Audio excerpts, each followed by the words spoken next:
سے قبل 1000 BC میں یہ تعمیر ہوا ہے ہیکل جس کو کہتے تھے وہ،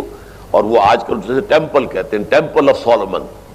یعنی ہیکل سلیمانی یا معبد سلیمانی، ہم اسے مسجد اقصی کہیں گے، دور کی مسجد۔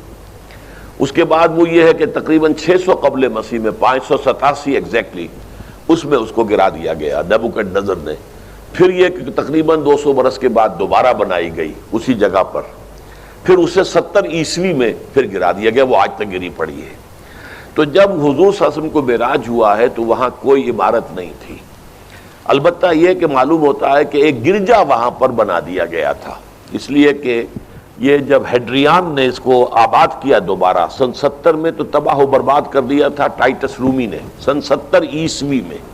حضرت عیسیٰ علیہ السلام کے رفع سماوی کے 40 برس کے بعد، تو اس نے گرا دیا اور پورا شہر ویران کر دیا۔ لیکن پھر 60-70 برس کے بعد وہ ایمپرر تھا ہیڈریان رومن ایمپرر، اس نے دوبارہ آباد کیا،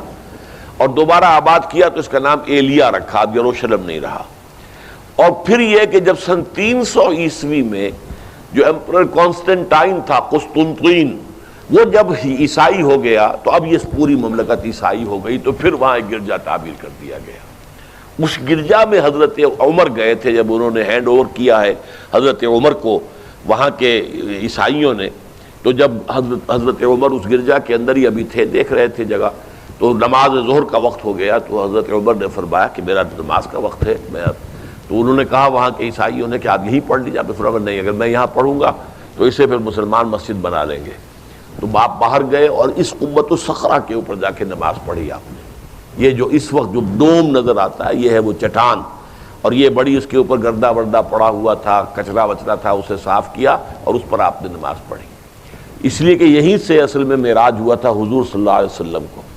تو اب اس کے بعد جو ہے عبد الملک ابن مروان نے وہاں پر وہ قبہ بنا دیا ہے جو قبۃ الصخرہ کہلاتا ہے۔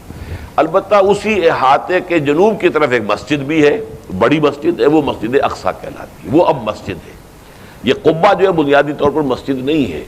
یہ تو یوں سمجھیے کہ جیسے کوئی ہمارے ہاں مقبرہ ہوتا ہے، درمیان میں قبر ہے، اس کے اوپر بڑا سا گنبد بنا دیا ہے، چاروں طرف جو ہے زائرین کے لیے جگہ ہے،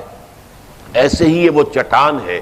کہتے ہیں یہ چٹان جنت سے آئی تھی، جیسے کہ حجر اسود جو ہے جس کے بارے میں روایت ہے کہ جنت سے آیا ہوا ہے پتھر، اس طرح یہ چٹان بھی جنت کی ہے۔ بہرحال یہ بہت بڑی ایک چٹان تھی، بڑا پہاڑ کی مانند تھا یہ، جس کے اوپر کے پھر ہیکل بنایا تھا حضرت سلیمان نے۔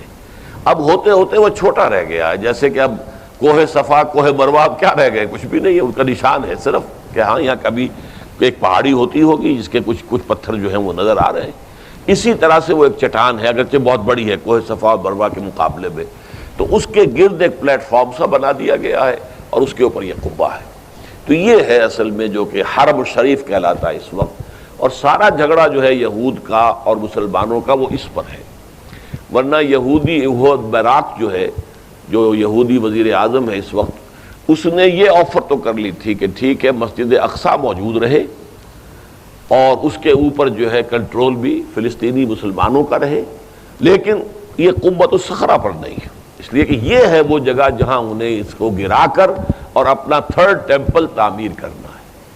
یہ انہوں نے اپنے یہودی جو مذہبی عناصر ہیں انہیں رشوت دے رکھی ہے کہ باقی ہر معاملے میں تم ہمیں اجازت دے دو کہ ہم نے سینائی واپس کر دیا، ٹھیک ہے، گولان ہائٹس بھی واپس کر دیں گے شام کو، اور اسی طریقے سے ویسٹ بینک وغیرہ پر ہم ایک فلسطینی ریاست بنا رہے ہیں، تم اس کی اجازت ہمیں دے دو، لیکن ہم یہ جہاں تک یروشلم کے بارے میں ان کا کہنا تھا کہ یہ ہمارا جوائنٹ ایک ہی متحدہ دارالخلافہ رہے گا، عربوں کا کوئی تعلق اس سے نہیں ہوگا، یہ پورا کا پورا ہمارے پاس رہے گا، اور پھر یہ کہ یہاں پر ہم وہ بنائیں گے اپنا ہیکل۔ اب جب وہ دباؤ پڑا ہے ان پر بہت، تو اس حد تک تو آمادہ ہو گئے ہیں کہ یروشلم کا مشرقی حصہ جو ہے اس کا کنٹرول مسلمانوں کے پاس ہو، اور اسے وہ القدس کا نام دے کر اور وہاں اپنی ریاست فلسطین کی ریاست کا جو ہے دارالخلافہ بنا لیں۔ ویسٹ یروشلم ہمارا رہے گا، یروشلیم ہم اسے کہیں گے، اور وہ ہمارا دارالخلافہ ہوگا اسرائیل کا۔ البتہ یہ ہے کہ یہ قبۃ الصخرہ کے اوپر کنٹرول عربوں کا یا مسلمانوں کا نہیں ہوگا، وہ اس کو اس لیے فارغ رکھنا چاہتے ہیں کہ اس کو گرا کر اس کی جگہ پر انہیں اپنا ٹیمپل بنانا ہے۔